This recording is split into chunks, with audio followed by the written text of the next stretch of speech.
Manon Aubry, bonjour. Bonjour. Eurodéputée de la France Insoumise, marche contre la vie chère aujourd'hui à Paris. En 2017, Jean-Luc Mélenchon prévoyait déjà 1 million de Français à la rue. Même chose ou quasiment en 2018-2019, il prédisait un raz-de-marée. Est-ce que cette fois-ci, entre la grève des raffineurs, la journée interprofessionnelle de mardi, c'est la bonne cette année ? Je sais pas, on est le matin même, donc j'ai pas de boule de cristal vous dire combien de gens il y aura exactement. Ce que je vois, c'est des indicateurs qui sont positifs. D'abord, on a plus d'une centaine de bus de personnes qui viennent de toute la France. C'est davantage que ce qu'on avait lors de la marche qu'on a organisée pour la 6ème République pendant la campagne présidentielle. Centaines de bus. Il y a quelques mois. Avec du carburant à l'intérieur. Avec du carburant, je touche du bois. Normalement, il y en a déjà certains qui sont partis à l'heure où je vous parle et tout se passe très bien. Et puis surtout, je vais vous dire, il y a déjà un premier objectif qui est rempli pour cette marche. C'est que cette marche est un point d'appui, un point de bascule dans la société. Et le premier souhait que l'on pouvait avoir, c'est que cette marche se fasse dépasser par une mobilisation qui fait que cette marche n'est pas même plus la marche de Jean-Luc Mélenchon, de la NUP, mais une marche contre la vie chère, avec derrière d'autres dates de mobilisation, et c'est le cas puisque ce mardi, il y a une grande date de grève interprofessionnelle, et l'objectif, il est très clair, c'est une grande mobilisation générale pour obtenir une hausse des salaires à minima à hauteur de l'inflation qui tient à la gorge tous les Français qui nous écoutent. Ça n'appartient à personne et en même temps ça appartient à tout le monde, cette mobilisation. Bien sûr, si, et si je comprends bien. À vous tous qui nous écoutez, c'est à 14h, rendez-vous à Nation. Peu importe ce que vous avez voté, peu importe ce que vous pensez politiquement, là aujourd'hui, vous faites face à une augmentation des prix. Vous le voyez en faisant vos courses, les prix alimentaires c'est jusqu'à 10%. Venez marcher, demandez une hausse des salaires et un blocage des prix. Vous savez, je vais vous dire pour finir là-dessus, la France c'est une sorte d'exception européenne. Partout dans le reste de l'Union européenne, en Belgique, ils indexent les prix sur l'inflation. En Allemagne, qui n'est pas un gouvernement très à gauche non plus, il y a les libéraux dedans, ils ont augmenté le salaire minimum de 22%. La France, c'est le seul pays où les salaires ne suivent pas l'inflation.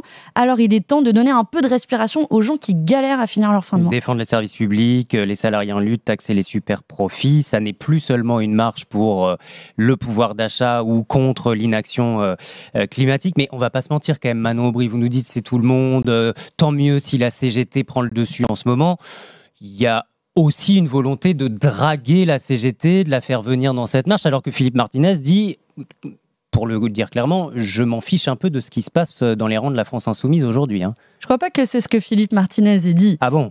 Il a dit que... Ça n'a rien à voir avec nous, cette marche. Nous, c'est augmentation des salaires. Ce qui compte pour moi, c'est pas qu'il y ait du monde dans la rue dimanche, c'est qu'il y ait du monde en grève mardi. Voilà ce que dit Philippe. Il a dit que chacun était dans son rôle. Et c'est vrai, chacun est dans son rôle. Aujourd'hui, c'est une mobilisation un dimanche qui permet, par exemple, à vous qui nous écoutez, vous n'avez pas les moyens de faire grève, c'est compliqué pour plein de raisons de faire grève, vous pouvez vous mobiliser un dimanche. Et si vous le pouvez, d'ailleurs, je le redis, mardi, pour faire grève, il y a un préavis national qui est avec un appel à la grève.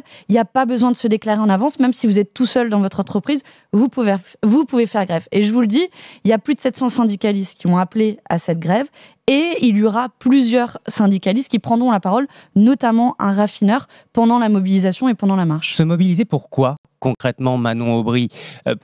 Une augmentation des salaires ou contre le gouvernement d'Emmanuel Macron qui va dégainer l'article 49 alinéa 3 de la Constitution dans les prochains jours à l'Assemblée ? Manifestement, les deux vont ensemble puisque le gouvernement refuse d'augmenter les salaires là où il a un levier. Quels sont les leviers du gouvernement ? Augmenter le salaire minimum. Il y a des millions de Français qui aujourd'hui sont au salaire minimum. Nous avons proposé de l'augmenter à 1 500, maintenant 1 600 € même il faudrait. Nous avons proposé à l'été d'ailleurs, pour éviter tout conflit social. Personne n'a à gagner au conflit social. La République En Marche, tout comme le Rassemblement National, d'ailleurs l'ont refusé. Le gouvernement aussi, à travers lui-même son rôle d'employeur, à travers la fonction publique, pourrait augmenter les salaires. Et puis il pourrait aussi taxer les dividendes, taxer les super-profits, ce qui permet de redistribuer les richesses quand on voit que rien que les entreprises du CAC 40 ont augmenté leurs bénéfices de 34%. Soyez nombreux dans la rue pour engager ce bras de fer contre le gouvernement et l'objectif final, c'est de faire tomber ce gouvernement ? L'objectif final, c'est d'obtenir les choses qui changent dans la vie des gens. Si ça doit passer par faire tomber le gouvernement, ça passera par là. Mais je veux dire, moi, si... Et ce serait une réussite pour vous à la France Insoumise ? Moi, je vous le redis, ce qui compte pour moi, c'est comment on change la vie matérielle des gens. Donc, je m'en fous que ça s'appelle Monsieur Macron, Monsieur Tartampion. C'est à la fin, je veux que le salaire, il augmente. Je veux que les gens qui galèrent, ils se disent « Ok, je ne dois pas choisir entre faire 3 repas pour mes gamins, faire un plein d'essence, Partir en vacances, oui, c'est un droit aussi de pouvoir partir en vacances. Il y a les vacances de la Toussaint. Je souhaite que tout le monde ait les moyens, un peu de répit, qu'il n'y ait pas tous ces sacrifices Quitte à donc faire. à passer par une forme de révolution, Manon Aubry. Une mobilisation dans la rue. Vous savez, en 1968, la dernière fois qu'on a obtenu une hausse générale des salaires, c'était en 1968 avec une hausse de 10%, parce qu'il y a une grande mobilisation sociale. Et on voit la forme de brutalité qu'utilise le gouvernement, qui est incapable au dialogue. L'utilisation du 49.3, c'est ça aussi. Il est incapable de dialoguer avec les oppositions. Même dans sa propre majorité, il est divisé. Et donc, on voit qu'ils sont prêts à utiliser tous les moyens pour passer en force. Donc, on doit leur rappeler, dans la rue comme à l'Assemblée nationale, qu'ils n'ont pas la majorité. Manon Aubry, autre mouvement social qui a son importance chez vous à la France Insoumise. Mouvement social qui a pour objet l'émancipation de la femme, l'extension de ses droits en vue d'égaliser son statut avec celui de l'homme, en particulier dans les domaines juridiques, politiques, économiques. Définition du mot féminisme. Vous n'avez pas mal à votre féminisme en ce moment à la France Insoumise ? Au contraire, je suis fière qu'un mouvement féministe comme le nôtre est capable d'être ferme sur ses valeurs. Je sais très bien de quoi vous parlez, donc je mets les pieds dans le plat. Vous parlez d'Adrien Quatennens, j'ai aucun problème à en parler. Et en même temps, voilà, est-ce que Adrien Quatennens est à l'Assemblée nationale à l'heure où je vous parle? Est-ce que vous l'avez vu ces dernières semaines? On ne l'a pas vu, mais il continue de voter via d'autres députés qui votent à sa place. Est-ce que Adrien Quatennens... Non, il ne vote pas à l'Assemblée. Non, je vous dis, est-ce qu'il est à l'Assemblée nationale? Non. Est-ce qu'il sera à la mobilisation aujourd'hui? Non. Et je crois qu'on a pris une décision qui est très claire, qui est celui qu'Adrien Quatennens se mette en retrait. Maintenant, le jour où il reviendra, vous me réinviterez et on en reparlera. Il fait toujours partie du groupe. En attendant, je crois qu'on est le seul. Oui, mais il est en retrait.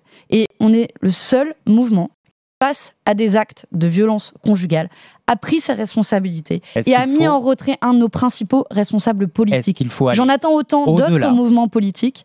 Est-ce qu'il faut aller au-delà? Ça fait débat au sein même de votre groupe. Je comprends que ça fasse débat. Je comprends que ça fasse débat. Est-ce qu'il faut qu'il soit définitivement exclu du groupe? Je comprends que ça fasse débat. Là, pour le moment, les choses sont très claires. Il n'est pas là. Et je vais vous dire, c'est une très bonne chose, en cohérence avec nos valeurs. Et quand Jean-Luc Mélenchon le soutient, dit « vous ne pourrez pas m'empêcher de l'aimer », est-ce que Jean-Luc Mélenchon est féministe? Jean-Luc Mélenchon a fait la démonstration qu'il était féministe par son parcours politique, parce qu'il a défendu, par exemple, 1 milliard d'euros pour lutter contre les violences faites aux femmes. Après, j'ai déjà eu l'occasion de le dire. Sur la manière dont il a pris cette affaire. Oui, moi je me suis battue pour qu'on ait un communiqué extrêmement ferme. Voilà, après on peut en faire toutes les histoires que vous voulez. De nouveau, on peut encore en discuter des mois et des mois de cette affaire. Je crois que notre position a été extrêmement claire, extrêmement ferme, et je vous le dis, il n'a pas vocation à revenir là dans les semaines qui viennent, Adrien Quatennens, et c'est très bien, je pense, et en cohérence avec nos valeurs féministes. Vous dites que Jean-Luc Mélenchon est féministe. Clémentine Autain dit qu'il a réussi sa révolution écologiste, mais pas sa révolution féministe. Après, c'est sûr que c'est pas un homme de la même génération que moi, mais de nouveau, ce que je retiens quand même... Vous pouvez dire Jean-Luc Mélenchon est féministe? Oui, je peux le dire que Jean-Luc Mélenchon est féministe quand même. Faut pas exagérer sur la manière dont il a porté les questions féministes. Après, clairement, moi, j'ai été en désaccord avec ses premiers tweets. Les mots qu'il a utilisés n'étaient pas les miens. Mais ce que je retiens, c'est que mon mouvement politique auquel j'appartiens, lui, a été extrêmement clair. Relisez le communiqué qui est le nôtre et qui dit « Nous sommes un mouvement féministe. Les agissements d'Adrien Quatennens sont en contradiction avec nos valeurs. Nous avons un comité de lutte contre les violences sexistes et sexuelles. Et d'ailleurs, nous sommes un des seuls à en avoir. N'importe qui peut les saisir. Et nous avons pris une décision qui est extrêmement ferme. Maintenant, allez voir La République En Marche qui a dans ses rangs des hommes accusés de viol. Je pense à Damien Abad, accusé de viol avec préméditation et utilisation de drogue. Donc, si vous voulez, moi, je veux bien qu'on demande toujours des comptes aux féministes, comme on me le fait depuis plusieurs semaines, mais au bout d'un moment, ça suffit. Ça suffit parce qu'on a agi, ça suffit parce qu'on est les premiers à porter, là, dans le budget, 1 milliard de lutte contre les violences faites aux femmes, et on verra qui est féministe dans cette Assemblée nationale, et je ne pense pas que La République En Marche le votera. Donc, ça suffit de jeter l'opprobre sur l'ensemble de mon mouvement. Moi, je vous le dis, mon mouvement est féministe, et je suis fière de la manière dont il a agi, parce qu'il a été extrêmement ferme, contrairement à l'image qui a été véhiculée par certains médias. Manon Aubry, eurodéputée de la France Insoumise, merci beaucoup. Merci à vous. Rendez-vous est donc pris, 14h, place de la Nation, pour cette marche contre la vie chère à Paris.